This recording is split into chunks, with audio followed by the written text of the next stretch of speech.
Hey, what's up guys? Welcome to Pro Car Studio. My name is Rudy, and today we're going to be installing a SiriMoto oil cooler on our 10th gen Civic Si.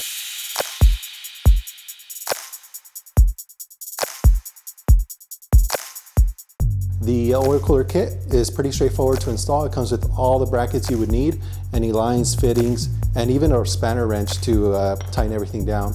There are also some options available, such as oil filters, oil pressure sensor gauge kit, which consists of some fittings to make the overall installation process a little bit easier for you. Now, some of the key aspects as to why you might want to install an oil cooler kit on your car is to keep the engine temperatures down. Your radiator does a lot of the work as far as dissipating heat through the coolant, but your engine oil takes a lot of abuse as well. With the SiriMoto engine oil cooler kit, you'll be able to run harder and longer laps at the track without any fear of overheating as much if you didn't have any kind of oil cooling system. And again, comes with all the hardware, nuts, bolts, specialty washers, oil filter takeoff and pedestal, which are ideally designed to fit the 10th gen Si or really any 10th gen 1.5 turbo engine. For more information on specifics, check out our website, www.procivic.com. But let's go ahead and get right into the installation. It's pretty straightforward. It is a little bit advanced, but usually should only take you maybe about 2 to 5 hours depending on your experience. So let's go ahead and get right into it. First step is going to be to remove the bumper, radiator shroud, a few under trays. So make sure to check out the web link below or somewhere around here, and you'll be able to see the front bumper removal process, which we'll kind of skip through since it's pretty basic and straightforward. Now that we have the front bumper and all the under tray removed, we'll go ahead and remove the filter, let it drain for a little bit, and then we're also going to start prepping the oil filter takeoff and pedestal. Now we're going to go ahead and prep the oil filter pedestal and takeoff. We're going to use the included adapter fittings, put a light coat of oil on the O-rings. That'll help them seal a little bit nicer. We're going to use the included bolts for the oil filter pedestal and the bracket. You'll see how we orient this in a bit. Another piece we're going to install is these port plugs. These are going to go on the oil filter pedestal. Those are optional to use, but most cases you will use at least one of them. Additionally, we are going to install a oil temperature sensor. So this sensor will go into one of the pedestal ports, and we'll show you how to install that as well.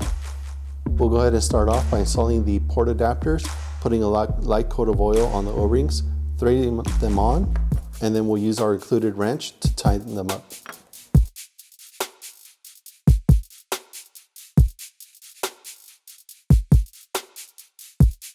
Next, we're going to install our oil temperature port. You could install it in either of these 3 ports.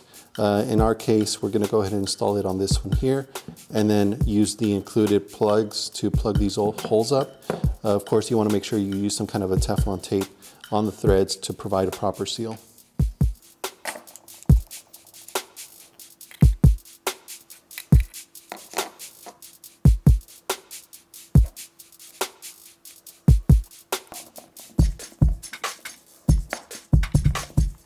So once you make sure you snug these up properly, we'll go ahead and lightly thread on our oil filter pedestal bracket. So you want to make sure you have a wider portion here on the bracket that's going to line up with the wider portion of the pedestal. So just have these kind of loose so that they're able to slot up and down. Now that we have the oil filter pedestal and takeoff prepped, we'll go ahead and remove the 2 lower AC bolts. And then we'll install the whole assembly using the female to female 90-degree union. When installing the oil filter takeoff, make sure to lightly lubricate the O-ring, sealing up against the engine block.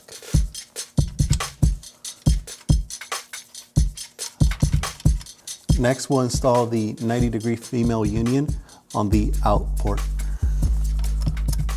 And we'll finalize this by installing the oil filter pedestal and connecting the female union to the in port.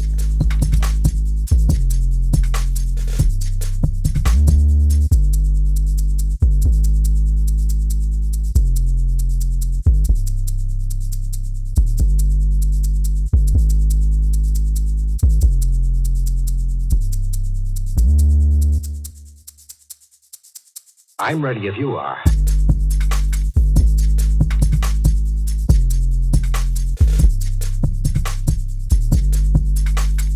Next, we'll go ahead and mount up the upper oil cooler core support.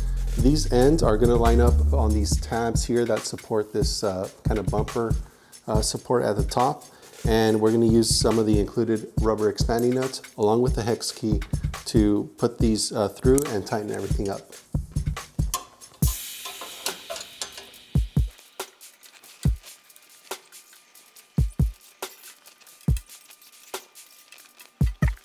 With the upper bracket in place, we'll go ahead and bolt on our oil cooler core using the supplied hardware. It's optional, but you could definitely use some of the provided blue Loctite on the threads.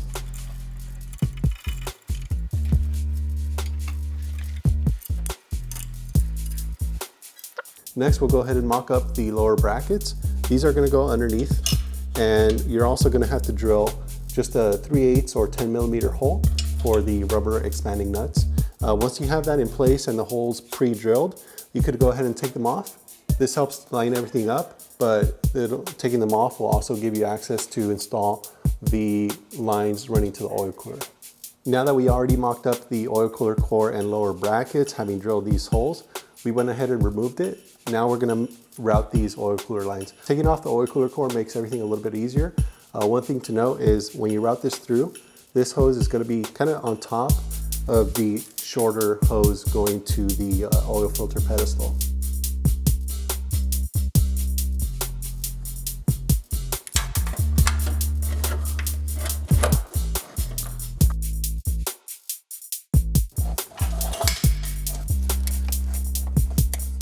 Screw this on just hand tight for the time being.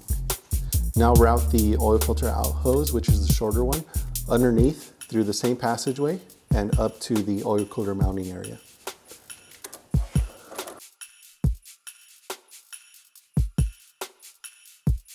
Now we'll go ahead and mount up the oil cooler core, connecting the lines first, and then we'll bolt on all the brackets.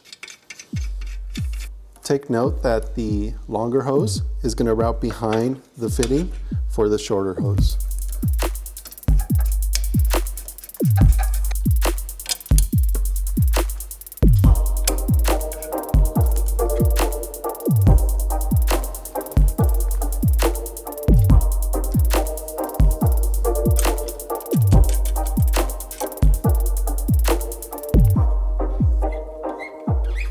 And we'll finish screwing down this hardware with a 10mm socket and wrench. And we'll finish up by tightening up the AN fittings on both the oil cooler core and the hardware down below, the oil filter takeoff and the pedestal.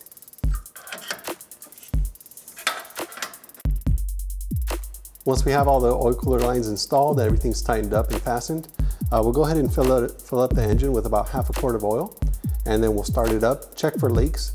Also let the car warm up a little bit to make sure that everything's kind of up to temperature and there aren't any leaks. So you'll want to keep an eye out for that. Once you warm it up, turn the car off and we'll check our oil level, and you might need to add a little bit more if necessary.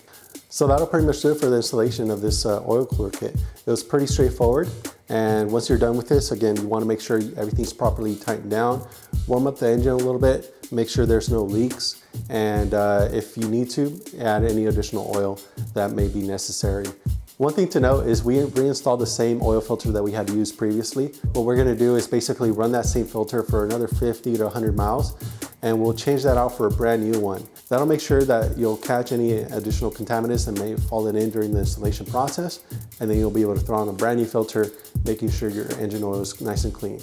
So overall, the installation was pretty straightforward. It takes maybe about 2 to 4 hours depending on your experience. If you're a beginner, you know, this is kind of a little bit advanced, but it might take you about 5 hours, and it's very straightforward. All the lines and hoses are pre-labeled, and as you can see, the bracketry is very, very easy to use. Once again, my name is Rudy from Pro Car Studio. Make sure to check out this product on our website, www.procivic.com. Leave any questions or comments down below. Make sure to like this video and subscribe to our channel for more updates, and I'll see you next time.